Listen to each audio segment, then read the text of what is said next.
Yeah, I know. Well, I wanted to reread it again before I saw it, but I just had to see it first. And well, when we do the review, I'll tell the people what I thought about it. Oh, I'm sorry, guys.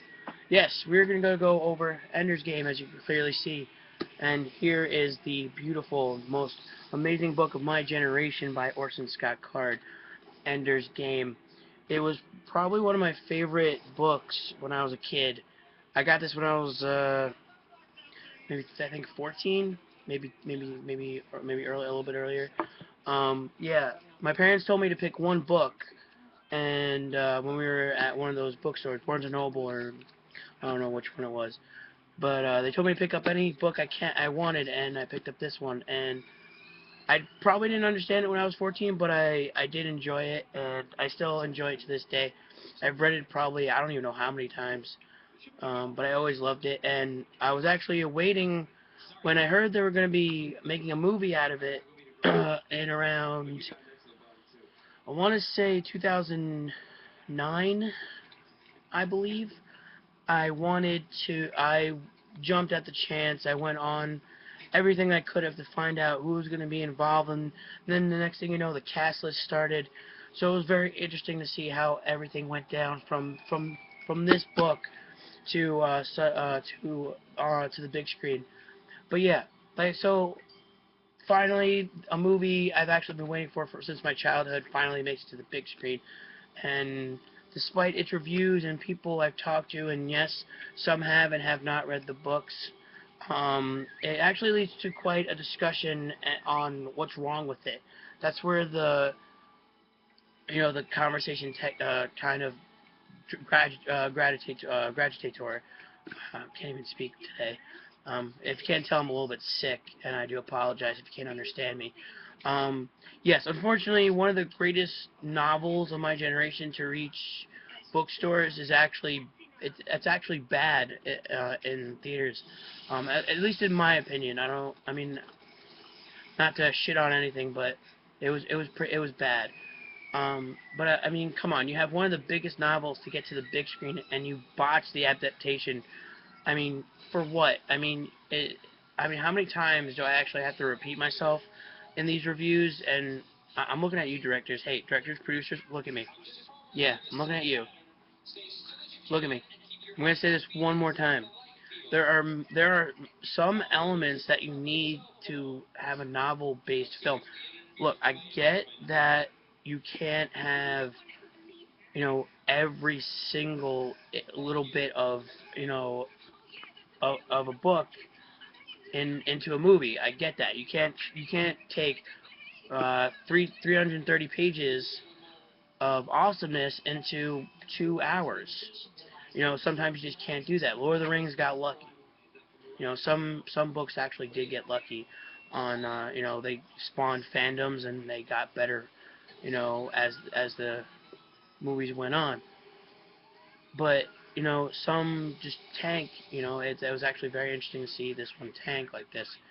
But first of all, I mean, you have obviously you need the right casting. I have nothing against the kid casting here, but because they were all great actors. But the book shows and tells you that the kids are way younger than they are portrayed in the film. I believe they're 12 or maybe older in the film, and in the book they're actually supposed to be 6 or maybe around or maybe 8, around those ages. Because it was the point of the book. The point of the book was to show and obviously show how young and how dumb and stupid it is to put kids of that age into what they're doing. Now, granted, it is bad that they're doing it when they're 12 or 14, but it's more frowned upon. Ooh, binding's messed up. It's more frowned upon if they're not towards double digits in their age, like 6 and 8. You're still like looking after them. When they get older, 12 to 14, it's more like they're teenagers now. They're still learning. You're still giving them stuff, but you just not really look, you don't have to like guide them as much as you used to as when they were infants or babies, or even like from like infant to 10-year-olds. Um, that was the whole point of the book, and I didn't like the fact that they took that away from this movie. I really didn't. Um, and then you have to look. I mean, you need the right casting here too. I mean, the people, like I said, the kids were great. Are great in other stuff, and they were actually good in this. But the whole point, like I said, the whole point of the book was that they're supposed to be young, and it just pissed me off a lot because it's the main point of the novel. I know I keep repeating this, but it really ticks me off that if you're not going to take if you're going to take a book and turn it into a movie, you need to have the point of the novel in with the film. Otherwise, you're not going to get the whole thing across. Now, obviously, this leads to part two of the debate on where when you take a book and turn it into a film, you need to fucking follow the goddamn book. I mean, not to an extent, but at least have it in sequential order of the way the events happened, and not to step on any toes. I know a lot of movies that tend to put stuff that were in the beginning all the way all the way in the end to the front, and then work their way through a flashback up until that point. Which I'm not gonna say that some movies don't do it well. They do, but again, book to movie, book, which is sequential to movie. If you're making your own movie with your own storyline, that order is fine. It probably works that way better.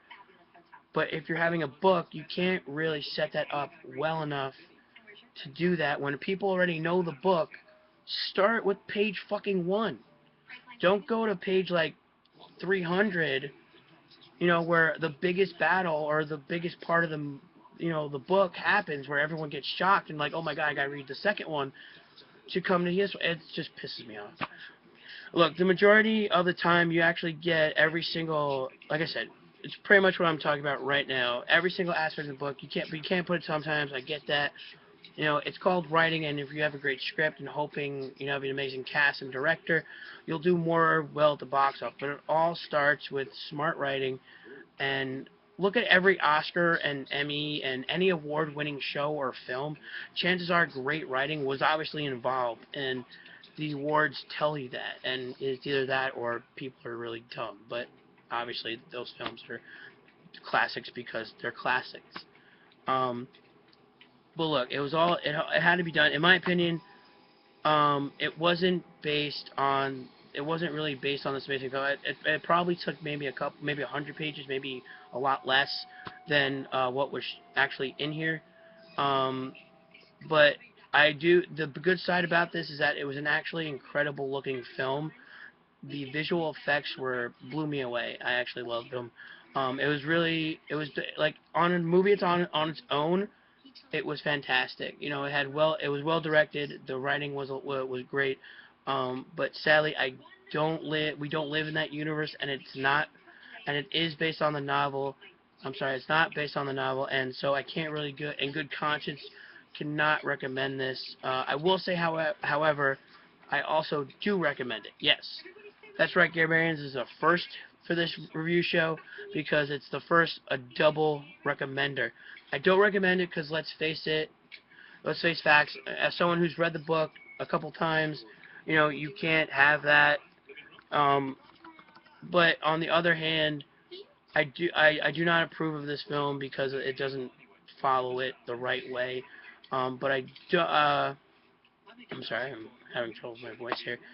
I do recommend it because it is a great movie on its own, especially for people who actually have not read the film. Will actually have a better time than people who've actually read it.